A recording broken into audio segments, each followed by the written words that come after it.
पृथ्वीराज चौहान ने कहा, तुम वही हो जिसको मैंने 17 बार माफ किया और इस बार धोखा देकर मुझे तुमने घेर लिया। उसने कहा, मेरी तरफ आंखें मत दिखाओ। वो उसी तरह देखता रहा। आखिर में उसने कहा, इसकी आंखें फोड़ो, और लाल गरम करके सुबह पृथ्वीराज चौहान की आंखों में डाल दी गई। मतलब आपने तो 17 बार माफ कर दिया, उसने एक बार भी नहीं किया। हमारे यहां इस देश में ये बहुत बार हुआ कि हम दुष्टों को, आक्रांताओं को, हमलावर लोगों को उनके झांसे में आकर, उनके झूठी विनम्रता के झांसे में आकर उन्हें माफ करते रहे, और जहां जिसे माफ करना चाहिए वहां माफ नहीं कर पाए। अपने भाइयों के साथ, अपनों के साथ, जहां हमें एक दूसरे के साथ झुक जाना चाहिए, नम्र पड़ जाना चाहिए, वहां नहीं पड़े। क्षमा का प्रयोग जीवन में बहुत महत्वपूर्ण है। क्षमा करना चाहिए, इसको माना गया है, इससे बड़ी शक्ति कोई नहीं दुनिया में। क्षमा से बढ़कर तप भी कोई नहीं है, और क्षमा को माना गया है कि वीरों का आभूषण है। ये कोई बहादुर, शक्तिशाली ही ये गुण अपना सकता है कि क्षमा कर सकता है। और ये बात ध्यान रखना, जिन्हें क्षमा करना आ गया और मन की मैल साफ करना आ गया, उन पर परमात्मा की कृपा भी बहुत बरसती है, आशीर्वाद बरसता है। ये गुण आना चाहिए अपने घरों में। आप बड़े हैं और छोटे जो है ना, उद्धत होकर मूर्खता से गलतियां करते हैं, तो जहां इग्नोर करना है इग्नोर करिए, जहां माफ करना माफ करिए, जहां अनदेखा करना है अनदेखा कर दीजिए। जब बहुत जरूरी हो तो उस समय सख्त कदम उठाइए, लेकिन उस सख्त का भी मतलब सुधार से होना चाहिए, बदला लेने की भावना नहीं। जहां बदला लेने की भावना आ गई वहां रिश्ते खत्म हो जाएंगे और चीजें दुखदायी हो जाती हैं। इसलिए मैं कहूंगा, माफ कर देना भी बहुत बड़ा गुण है। कभी कभी ऐसा भी होता है, एक राजा ने चोर को दंडित कर दिया और कहा कि इसने कई बार चोरियां की हैं, पहले भी पकड़ा गया, फिर चोरी की, तो अब इसको फांसी की सजा दी जाती है। अब फांसी की सजा उसको दे दी कि फांसी दी जाएगी। चोर को जैसे ही ऑर्डर सुनाया गया कि राजा ने तुम्हें फांसी दी, उसने इतनी गालियां बकी,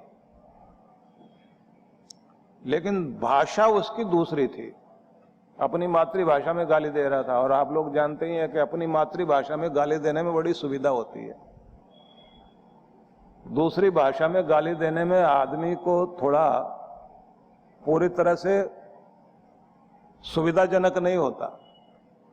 उसने अपनी मातृभाषा में, दूसरे प्रदेश का रहा होगा, उसने खूब गालियां दी। अब राजा को जब वो गालियां दे रहा था तो राजा को तो समझ में आ नहीं रहा था कि ये क्या बक रहा है। तो राजा ने अपने मंत्री से पूछा, ये क्या कह रहा है? बोले, साहब ये कह रहा है कि राजा का नाम बहुत बड़ा है, राजा बहुत ऊंचा है, इनके पूर्वजों ने आज तक दूसरों की गलतियां माफ की हैं, और आज मैं देख रहा हूं कि ये अपने पूर्वजों का मान भूल गए, आज क्षमा नहीं कर रहे हैं। लेकिन फिर भी मैं ये कहता हूं, इनकी दयालुता जागेगी और ये माफ करेंगे। राजा ने कहा, अच्छा, इतने जोश से ये इतनी ऊंची बात बोल रहा था? बोले, साहब इससे भी ऊंची बोल रहा था। और उसने बहुत सड़ी सड़ी गालियां उसको सुनाई थी, जो भी उसके पास कलेक्शन था सारा खाली कर दिया था। तो लोगों के पास होता है ना, बहुत स्टॉक जमा करके रखते हैं। मंत्री की बात सुनते ही राजा ने कहा, जाओ इसे माफ किया, तो छोड़ दिया गया।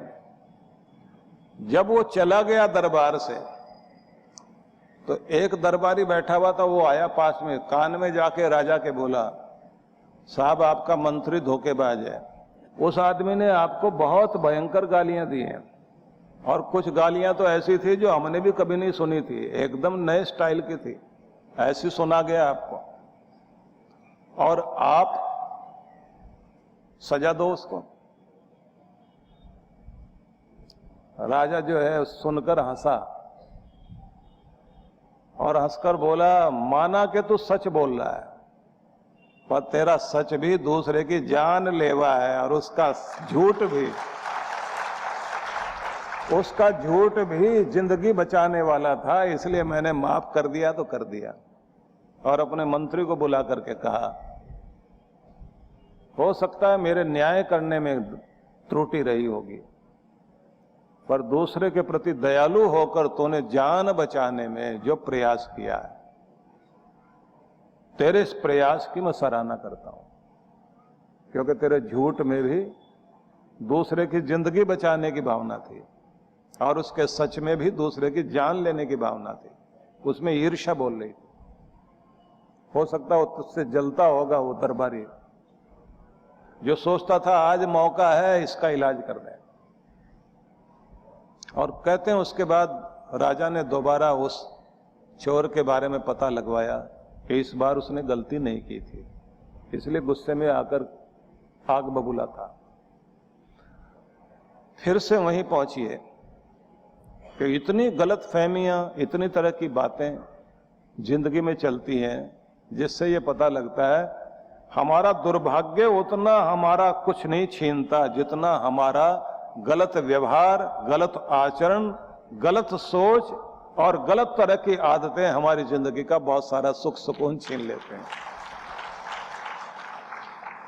एक दूसरे को माफ करिए, भूलिए, आगे बढ़िए, जिंदगी को प्यार कीजिए, एक दूसरे को मान दे सकें, और नहीं कर सके तो इग्नोर करें और आगे बढ़ें। चाणक्य ने अपना ग्रंथ लिखा तो शुरू में लोग ईश्वर को प्रणाम करते हैं, उन्होंने नमः धूर्ताय लिखा, दुष्ट को पहले प्रणाम। पूछा कि ऐसा क्यों किया? बोले यही तो वो लोग हैं बिना कारण के, बिना सताए, बिना कुछ कहे भी दूसरे का काम खराब कर देते हैं, कि उनका हमने कुछ बिगाड़ा नहीं, कुछ लिया दिया नहीं, उनको जानते नहीं, तब भी चलते चलते दूसरे का नुकसान कर देंगे, इसलिए पहले प्रणाम उनको करो और बच करके निकलो, तो जीवन में शांत रहोगे, सुखी रहोगे। आसपास न जाने किस किस तरह के लोग हैं। कुछ होते हैं ना विघ्न तोषी, जिनको संतोष मिलता है दूसरे के काम में विघ्न डालकर, काम बिगाड़कर खुशी मिलती है, कि ऐसे लोगों के साथ क्या करोगे, भिड़ोगे जाकर।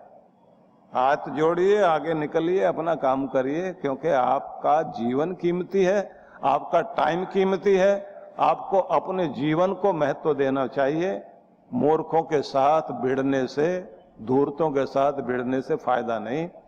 ये व्यक्तिगत सामाजिक जीवन की कुछ बातें हो सकती हैं, लेकिन स्वयं के जीवन के लिए फिर से वहीं से विचार कीजिए कि हम सब के साथ कुछ चीजें हैं जिन्हें हमें ध्यान देना चाहिए। एक तो तुरंत जलने वाला पदार्थ, जिसे कहेंगे अत्यंत ज्वलनशील पदार्थ मत बनिए, कि छोटी सी चिंगारी पड़ी और धधकने लग गए। दूसरा, क्षमा मांग लेना और क्षमा कर देना बड़ा गुण है, भूलिए, आगे बढ़िए, इससे आपके जीवन की खुशियां आपको प्राप्त होती हैं। अब अगली बात आपको कहना चाहता हूं, भगवान जब स्वयं ये कहते हैं कि तुम्हारी इंद्रियां, तुम्हारा मन तुम्हारे काबू में नहीं है, तो वो तुम्हारे साथ शत्रु जैसा व्यवहार करता है। तुम चाहते कुछ हो और वो कर नहीं पाते, तुम योजना कुछ बनाते हो लेकिन वो हो नहीं पाता। तुम्हारे मन में तरह तरह के संकल्प आते हैं कि मैं अपनी जिंदगी को यहां देखना चाहता हूं, लेकिन वैसा इसलिए नहीं हो पाता क्योंकि आपका मस्तिष्क, आपका मन, आपकी आदतें आपका स्वभाव, आपकी नेचर आपको उधर नहीं खड़ा होने देती।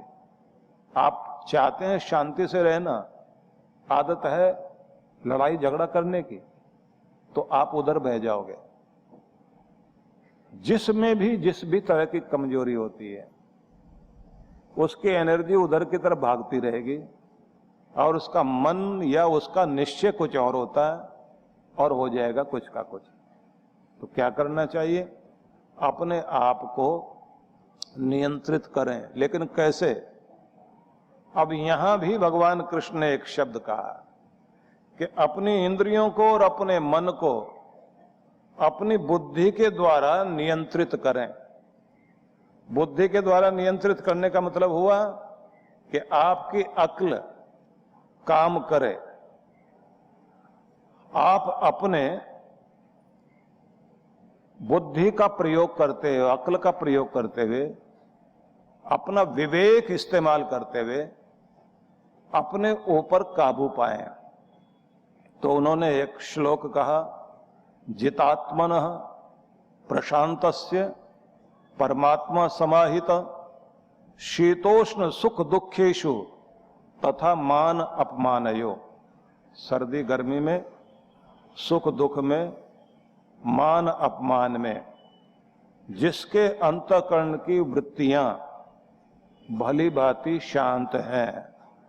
जितात्मन परमात्मा समाहित, स्वाधीन आत्मा वाले पुरुष के ज्ञान में सच्चिदानंद स्वरूप परमात्मा को, जिसके हृदय में परमात्मा का प्रकाश प्रकाशित है, ऐसा व्यक्ति अपने ज्ञान के द्वारा, अपनी होश के द्वारा अपने को जीतता हुआ, शांत रहता हुआ परमात्मा की कृपाओं को पा लेता है। मतलब जिस आदमी को बुद्धिपूर्वक स्वयं को नियंत्रित करना आ गया हो, ऐसा व्यक्ति स्वयं को शांत रखना सीख जाता है। कैसी कैसी स्थितियों में? गर्मी सर्दी में शांत रहेगा, सुख दुख में शांत रहेगा, मान अपमान में शांत रहेगा। जिसके अंदर ऐसी प्रशांति आ गई, कृष्ण भगवान कहते हैं उसी के अंदर सच्चिदानंद स्वरूप परमात्मा का अनंत प्रेम और कृपाएं भी जरूर आ जाएंगी। तो हम यहां से शुरू करते हैं कि हम जैसे भी जीवन में रहते हैं, जैसी आदतें पड़ गई, उन सब के लिए महत्वपूर्ण बात है कि अक्ल के द्वारा, विवेक से, बुद्धि से खुद को काबू में लाएं। मन मर्जी चल रही हो ना, तो बुद्धि की मर्जी चलाइए, अपने को विवेक से, समझदारी से रोकिए, सही गलत का निर्णय करिए।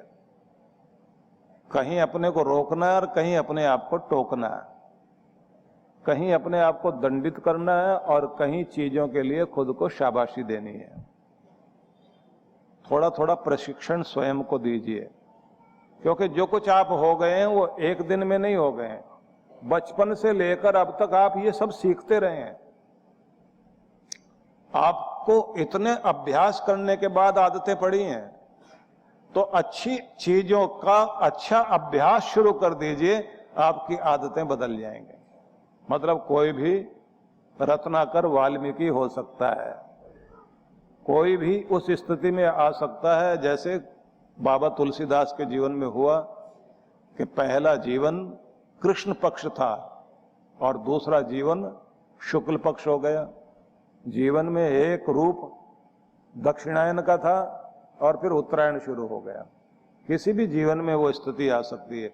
महात्मा गांधी की आत्मकथा पढ़िए, उसमें भी आपको पता लगता है कि उनके भी जीवन के दो पक्ष थे। जैसे महीने के दो पक्ष होते हैं ना, एक वो जिसमें अंधेरी रातें होती हैं उसको बोलते हैं कृष्ण पक्ष, और जिसमें चांदनी रातें होती हैं, उजाले वाला जो 15 दिन होते हैं जिसमें चांद का प्रकाश ज्यादा रहता है, उसको बोलते हैं शुक्ल पक्ष।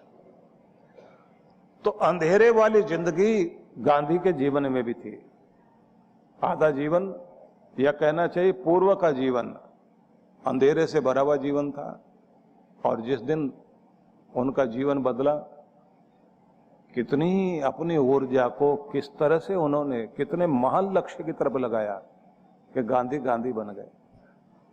किसी भी जीवन में अंधेरा पक्ष हो सकता है। प्रश्न ये नहीं है कि हमारे जीवन में अंधेरा रहा है, प्रश्न ये है कि अंधेरे से बाहर निकले हो या नहीं निकले हो। आप कुछ भी रहे हो, अभ्यास के द्वारा आप अपने जीवन का शुक्ल पक्ष शुरू कर सकते हैं, आप अपने जीवन में उजाला ला सकते हैं। तो कुछ लोग होते हैं जो अंधेरे से प्रकाश की यात्रा करते हैं, जिनका जीवन अंधेरे में था लेकिन प्रकाश की तरफ चले। कुछ वे होते हैं जो पहले जीवन में प्रकाशमान जीवन जीते हुए आए थे, लेकिन इस जीवन में उनके अंधेरा आ गया, गलत लोग मिल गए। तो कुछ तो हुए जो अंधेरे से प्रकाश की यात्रा करते हैं, कुछ वे हैं जो प्रकाश से अंधेरे की यात्रा करते हैं, कुछ वे होते हैं जो प्रकाश से प्रकाश की यात्रा करते हैं, कुछ वे होते हैं जो अंधेरे से अंधेरे की यात्रा करते हैं। तो चार तरह के लोग हो गए। पिछले जन्म में कोई व्यक्ति बहुत ही अंधेरे पक्ष में रहा था, कुकर्म करते करते, कुमार्गी होते होते, पीढ़ियों का, योनियों का, अनेक योनियों का दुख भोगने के बाद मनुष्य के शरीर में आया। इस जन्म में उसको मनुष्य का देह मिलने के साथ गुरु कृपा हो गई, सत्संग मिल गया, सत्संग में आया, अच्छा श्रोता बन गया। अच्छा श्रोता बनने के साथ में अच्छा विद्यार्थी बन गया, नोट करना सीख गया, सुनता भी है, नोट भी करता है। जिज्ञासु बन गया, मन में और शंकाएं हैं उनका भी हल ढूंढ लिया। उसके बाद वो साधक बन गया,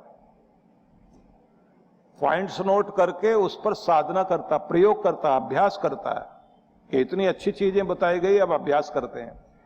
अभ्यास करते करते उसकी जिंदगी बदल रही है, उसका क्रोध शांत हो गया, उसके अंदर के विकृतियां दूर हो गई, अब वो भक्त बन गया है। भक्त बनने के साथ भक्ति चल रही है, नियम चल रहे हैं, और अब उसके नियम में उसे लगता है कि और कृपा हो जाए, तो शिष्य भी हो गया। गुरु का शरणागत होकर गुरु से कह दिया, अब ये शीश मेरा नहीं है, आपका है, आप चलाओ मैं चलूं, आप बोलो मैं समझूं, आप जिधर मुझे चलाना चाहते हो मैं खुद को सरेंडर करता हूं, अब मैं हमेशा आपका होकर जीऊंगा। शिष्य हो गया। अब उसकी जिंदगी में स्थिति क्या हुई? अंधेरे में था लेकिन अब प्रकाश की यात्रा शुरू हो गई। मैं अपने गुरु को मानता हूं, गुरु की बात को मानता हूं, गुरु के द्वारा दी गई रोशनी के अनुसार चलता हूं, अब मेरे जीवन में प्रकाश है। तो उसका उत्तरायण शुरू हो गया। उत्तरायण वाले जो दिन होते हैं ना, मकर संक्रांति से शुरू होते हैं ना, तो अब तिल तिल करके दिन बड़े होंगे, रातें छोटी होनी शुरू हो जाएंगी। और जब दक्षिणायन शुरू होता है तो धीरे धीरे रातें बड़ी होने लग जाती हैं, दिन छोटे होने लग जाते हैं। किसी भी जीवन में अंधेरा पक्ष कम हो जाए, खराब आदतें हटती चली जाएं, अच्छी आदतें ज्यादा जुड़ जाएं, जिस भी जीवन में अच्छी चीजें ज्यादा जुड़ गई उसके जीवन में उत्तरायण शुरू हो गया है। तो कुछ लोग हैं जो अंधेरे से आए थे लेकिन अंधेरे में रहे नहीं, प्रकाश की यात्रा की। कुछ वे होते हैं पहले भी प्रकाश में थे, अब भी उनके जीवन में प्रकाश है, प्रकाश से आए, प्रकाश की यात्रा जारी रही। कुछ वे लोग जो आए तो प्रकाश से थे लेकिन दुर्भाग्य से उन्हें गलत लोग मिल गए, गलत आदतें पड़ गई, प्रकाश से आते हुए, रोशनी से आते हुए अंधेरों में चले गए। और कुछ वे भी होते हैं चौथी तरह के, जो अंधेरों में थे और फिर अंधेरे में आ गए और दूसरों को अंधेरे में धकेल रहे हैं। खुद की आदतें खराब हैं, दूसरों को भी आदतें सिखा रहे हैं। और उनकी मजाक उड़ाते हैं जो अच्छी तरफ चलते हैं। सत्संग में कोई जाए तो उसकी मजाक उड़ाएंगे, और क्लबों में कोई जाए, मॉडर्न आदमी है, बड़ा मॉड है, वही आइडियल है उनके लिए। उन्हीं गलत चीजों में फंसे हुए लोगों को देख करके खुश होते हैं। लेकिन मैं फिर आपसे कहना चाहता हूं, आपका जीवन बहुत कीमती है। आपसे बढ़कर इस दुनिया में कुछ भी कीमती नहीं है। अपनी कीमत जिसको समझ में आ गई, बस वो आदमी धन्य हो गया। और दूसरों के सर्टिफिकेट लेने की कोशिश में मत पड़िए। आप अपने आप को अपने ढंग से ऊंचा उठाइए। समय आएगा कि दुनिया एक दिन आपका ही अनुकरण करेगी, आपकी ही नकल करेगी, आपको ही अपना आइडियल, आपको ही मॉडल मानेगी। इसलिए आपको नकलची बंदर बनने की जरूरत नहीं है कि फैशन के नाम पर कुछ भी करें।